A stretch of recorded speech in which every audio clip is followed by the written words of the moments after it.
Good evening, I'm Suzanne Federspiel, and I have been asked to speak for a few minutes about the differences in the offerings that the children of Brookline Public Schools have and those of the Boston Public Schools.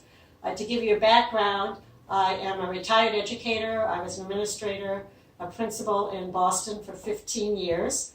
I'm now retired. I do some volunteer work in the Boston Public Schools now. And I am also on the Brookline School Committee. And that is why I'm not with you tonight, because we have a meeting tonight. So I wanted to talk for a few minutes just about the differences in our offerings and how that's paid for. So in Brookline, the school committee and the town has made commitments to offering a wide variety of services and courses for our children. We think it's really important that children are educated in all realms besides math and science and literacy. We also offer many courses in the arts and in music, choral. All students in 4th grade get an instrument and they're in a band. We have musicals that are conducted, performed at our schools, our K-8 schools. All our schools have well-stocked libraries with media specialists. All of our schools in Brookline have K-8 guidance counselors and are available for our students and for our families.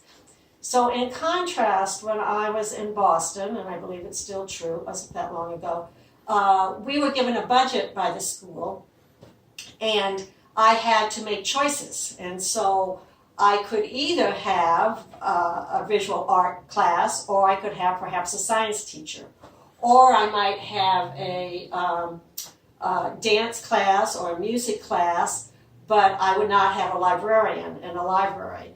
And I did not have guidance counselors available to me. So if I wanted to have somebody available to my students and our families, I had to go outside and look for a grant or a third-party agency who was not available to all our students. It would depend on the insurance and how that worked.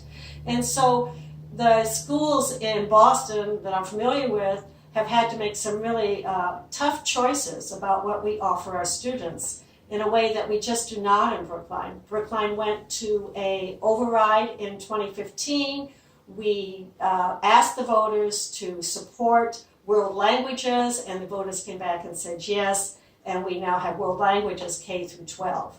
That's just not available in our Boston public schools. Each school has to decide and pick and choose and make some really hard choices. And it's really hard when you're deciding between a library and a guidance counselor and art and music. It just really denies children the opportunity to have some of those course offerings and those services. And so I'm here tonight just to say that there is a difference, and I really would urge those in Boston that have the power to make the commitment to our children in Boston to have the opportunities that children have in many other systems around the Boston area, and really offer our children a full range of courses and services that will make their lives ever so much better and richer. Thank you.